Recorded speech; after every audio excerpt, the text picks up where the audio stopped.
Salut à toutes et à tous. Aujourd'hui, je vous retrouve pour une nouvelle capsule littéraire. Celle-ci est un peu différente parce qu'elle se présente sous la forme d'un court podcast.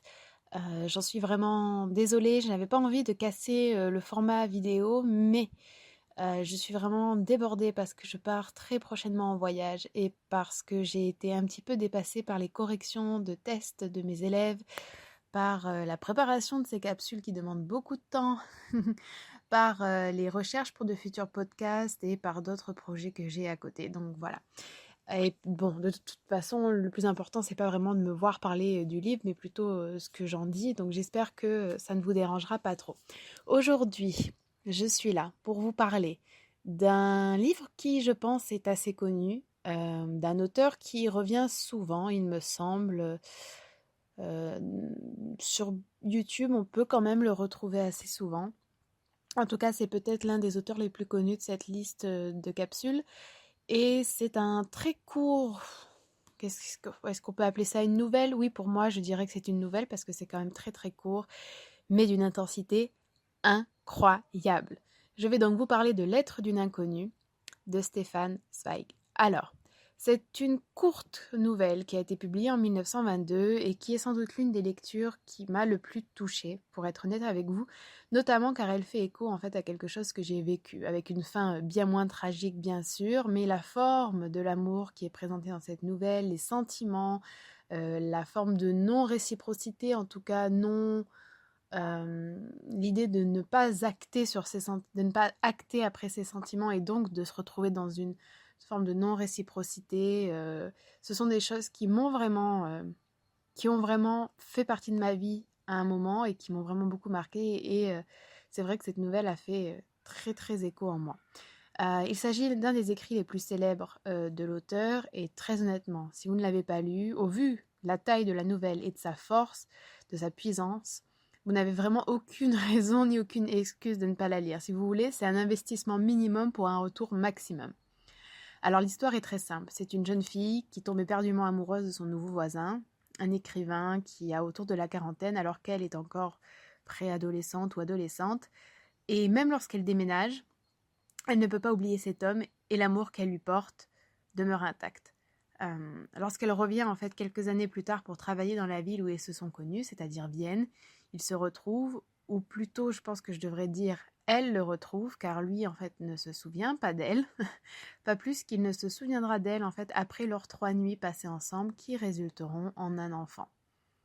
Et lorsqu'ils se rencontrent à nouveau, en effet, il ne sait toujours pas qui elle est. Alors, je ne vais pas vous raconter la suite des événements afin de ne pas vous gâcher tout le plaisir, mais je peux déjà vous dire qu'il m'est vraiment impossible de mettre en parole l'intensité de cette nouvelle qui m'a littéralement tordu le cœur lorsque je l'ai lue. Si vous voulez, c'est des phrases qui sont mais tellement poignantes et tellement brutes et crues, pas dans le sens cru, vulgaire, mais crues dans le sens où on a l'impression qu'on aurait pris un cœur, qu'on l'aurait pressé et que ça se serait transformé en mots. Et c'est même, je trouve, assez impressionnant d'arriver à décrire cette force des sentiments et d'imaginer...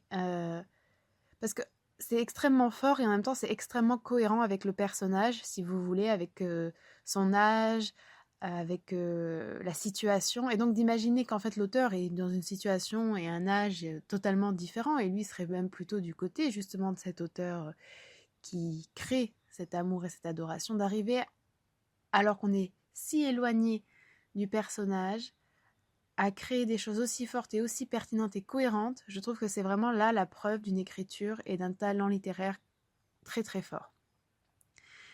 L'amour qui est présenté dans ces quelques pages est vraiment extrêmement fort, entier, absolu et inconditionnel. Tellement inconditionnel en fait que sacrifier sa vie apparaît presque comme une banalité, une évidence si vous voulez.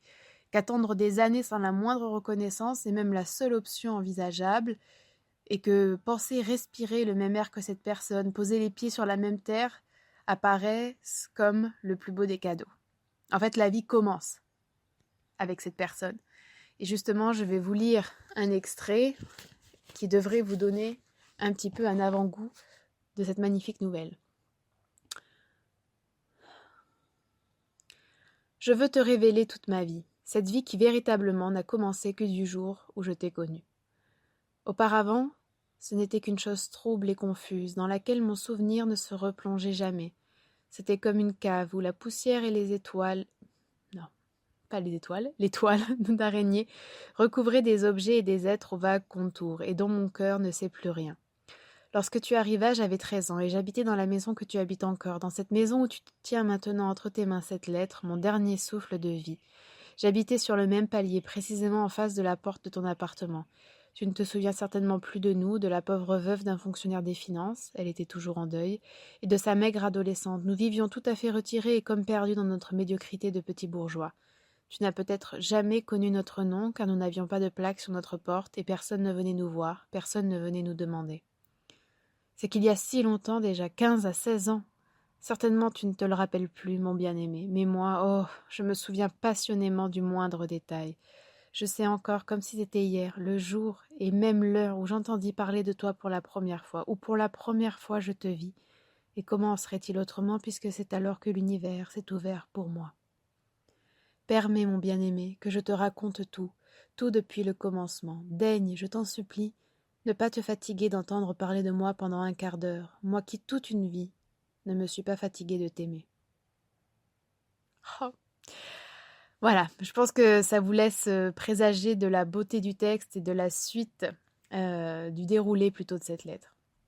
En fait, ce qui est vraiment incroyable, c'est que Zweig le fait, cet acte d'écrire l'amour avec autant d'intensité et de passion en évitant les écueils de l'immaturité ou du sentimentalisme exacerbé. En fait, il le fait vraiment avec délicatesse, avec finesse, avec intelligence. Et cette lettre va droit au cœur. Alors, bien que je ne parle pas souvent de cet ouvrage, je pense que j'en ai même jamais parlé sur cette chaîne, il a une place très spéciale dans mon cœur, car comme je l'ai déjà dit, j'ai vécu quelque chose de semblable.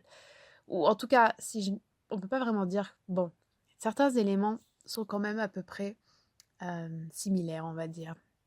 Mais c'est plutôt les sentiments, on va dire, l'intensité, la forme, en tout cas, compris mes sentiments. Quand j'ai lu cette nouvelle, j'avais l'impression que si j'avais eu le talent d'écrire de cette manière-là, j'aurais pu écrire ces sentiments-là. Et donc, il a une place très spéciale dans mon cœur.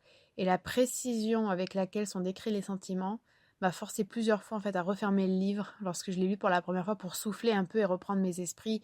Et je pense que même si l'on n'a pas forcément vécu quelque chose qui se rapproche de ça, et même si on n'a pas éprouvé des sentiments qui s'en rapprochent, c'est tellement fort et tellement beau et tellement innocent et dans une forme de don total de soi que n'importe qui refermerait le livre pour reprendre ses esprits. Donc je conseille vraiment cette lecture à tous ceux et toutes celles qui ne l'ont pas encore lu. Courez vous procurer cet ouvrage, vous ne le regretterez vraiment pas et de manière un petit peu, j'ai envie de dire, simpliste, peut-être un peu cliché, j'ai envie de dire qu'en fait le lire aura ajouté de la beauté à votre vie, vraiment. Voilà, j'espère que vous aurez apprécié cette capsule littéraire qui était un petit peu plus courte, mais en réalité, bon, c'est un petit peu à l'échelle aussi de la taille de la nouvelle, j'ai envie de dire. Et c'est aussi le format podcast qui permet quand même d'être plus rapide. J'espère que ça vous aura vraiment intéressé, vraiment plu. J'espère que vous appréciez ces capsules littéraires. N'hésitez pas à regarder les précédentes si vous ne l'avez pas fait. N'hésitez pas à les partager également pour ajouter de la visibilité et permettre de partager la littérature avec le plus grand nombre. Et si vous aimez ce travail que je produis en ligne, vous pouvez m'aider financièrement avec Patreon, c'est comme Tipeee avec 1 € par mois. Ça peut sembler désuet de votre côté, mais en fait du mien, eh ben, c'est important et ça fait une différence assez considérable. Voilà. Je vous remercie d'avoir écouté cette capsule littéraire et je vous dis à bientôt pour la prochaine. Bye bye!